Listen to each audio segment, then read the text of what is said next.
We know some anecdotal information about this guy, John, in the meantime. We think he worked coal mines. We think he may even have joined the U.S. Army and been drummed out. We know that he came to the USA somewhere between 1855 and 60. As the map shows you, that was anywhere from a 45 to 60-day boat trip. And in my research, I've gotten to read a lot of first-hand accounts of those trips, and you had to really want to get out of where you were to ride one of those things over here. Anyway, we think the first Cairney came into Quebec or New York City. We still don't know for sure. And then from there, the Cairneys, John moved to Renfrew, Canada. That's a place that we will go visit sometime in the near future to get more detail. And it was Jeremy who uncovered this piece of historical writing, the story of Renfrew, which has explicit references to James Cairney while he was living there. At one point he was hired to be the constable of Renfrew. And you'll see the gun on here. He's the only Cairney we can document was shot at in anger. But you know, I had to change that story because there have been two, because I was shot at in anger once. A neighbor kid with his 410 shot me and hit me in the face. So two of us have been shot at. I got hit, he didn't. But in 1879, John Cairney left Canada, broke loose across the boundary, and came to America as an illegal immigrant. And it was about 15 years later that he got the paperwork done in order to clear that up. His first wife gave birth to 5 children. That is our bloodline. She died in 1877, Julia Costello. He got another woman to marry him within a year, and he left Canada. And that was Catherine Scully, who is listed here in 1877. And he came down to Minnesota, to Morris, Minnesota, which is the home breeding grounds for the Cairneys in this country. And then the rest of it here are just a few anecdotal items about what happened at that time. The big thing for us to understand is it was the Irish famine that moved them out of Ireland. Families were starving. James left in 45. His father, Hugh, and the rest of the family left shortly after to go to Scotland. And the town they went to in Scotland, which is Galston in Ayrshire, was owned by the Stuart family. And I told you earlier that in history, the Stuarts were closely aligned with the Cairneys. And I wondered for a long time why he wound up there, and I found in my reading that there was probably that connection that got him a job where he could feed his family. I've seen photographs of where they lived. It was a pit. It was just, it's hard to imagine how difficult life had to be for them. So anyway, these are the folks that brought us here. All these men that I read about were hard-headed and obstinate so-and-sos. And you Thank God that's kind of bad. And what I hope happens with this thing as the years go by is we're going to fill in this timeline with lots of this other family history, and I hope those of you who are interested in this stuff will continue for your own families as time goes by. It's enormously entertaining. There are huge chunks, gaps in here still that we haven't filled in, but that I hope over time we will. Any questions or wonderings about any of this stuff at this point? Yes? Is Jeremy your favorite kid for helping us? Doug, I think we all know the answer. It's a tie. Okay. It's a tie, Doug, among all my children. Doug, you know that's not going to help you get around.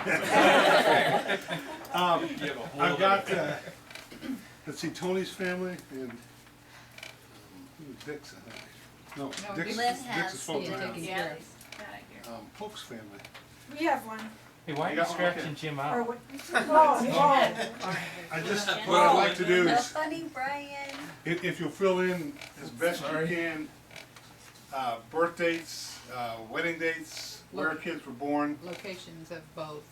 Yeah, weddings. locations, where you are now, all that, so we can plug it in here. No, locations of where they were here. born and wed. Where they were born and when. Wed. When? Wed. When. Wed. Wed. like what time? Oh, come on! That's all I know tonight. Because the scandalous part of our I hope history. each year as we get together, we'll just kind of build on this and over time create a full picture of what this all means. there's all kinds of other really fascinating stories of these other families we've married into over the years. And some of them we can trace Exciting. a long way back into the Marrying past. back into your own family. So are we wanting to say the Carneys then, without the eyes? Well, Doug's question was, are we the same as the Carneys without the I? And all I can say is I think so, because what I found in looking through the records are many different spellings of the Carney names, sometimes of the same Carney. James Carney, excuse me, for instance, the first one who came to America, on his first census in 1861, his name is spelled K-A-R-N-E-Y. Now he's got the same wife's name, Julia Costello, all the kids' names are the same. In the 1871 census, it is C-A-I-R-N-E-Y. Some of the children are spelled C-A-R-N-E-Y. So some of it was a result of deliberately changing names. Some of it was the census takers making mistakes. So what I've tried to do was to find the other circumstances around the name and make sure that it fit right. So the C-A-I-R-N-E-Y spelling is certainly the most common one. In many cases, people couldn't write or spell. That's right. In the case of our own family, James Carney was the only educated member of his family. He was the only one that could write or spell. He was actually a census taker on one of the census forms that we got our hands on.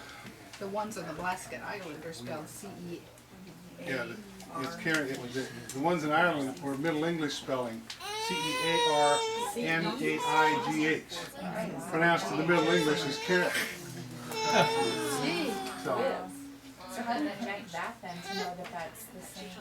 well, that in particular, I made the connection through a book that was written by a guy named Francis Carney, who did all the research and can make the connections through history.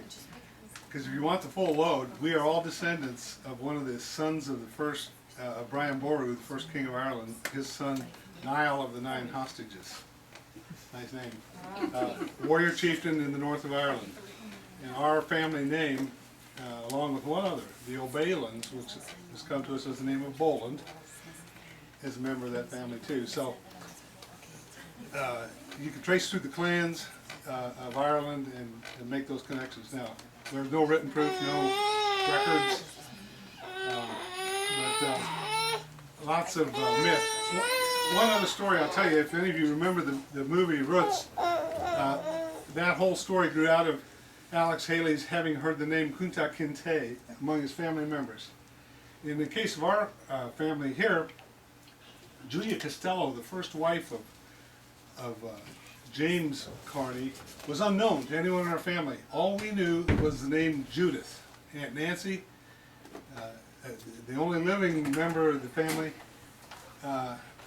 was the only living member of the family who even knew that name. She had heard the name Judith as a wife of someone.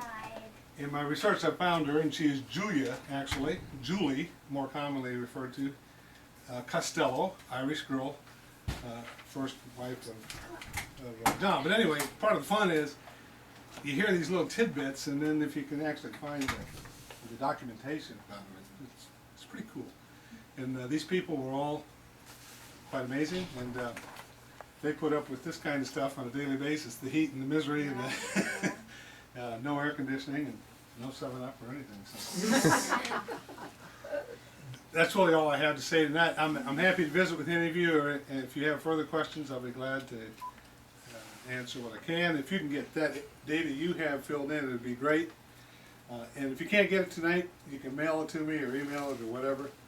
But we'll get it plugged in, so in the future, this family chart here, we want to maximize this thing so we can trace the line. I think what we're going to find is the enormity of the size, just the size of the family is just huge. There's a lot of bodies involved. And you're going to be amazed, I think, at the connections you see with other names that you know around America. Yeah, it's just pretty phenomenal. So, amen. Thanks for your patience. Appreciate you listening. If you need any more copies of that stuff, we got some more copies. Oh. Yep, we need one.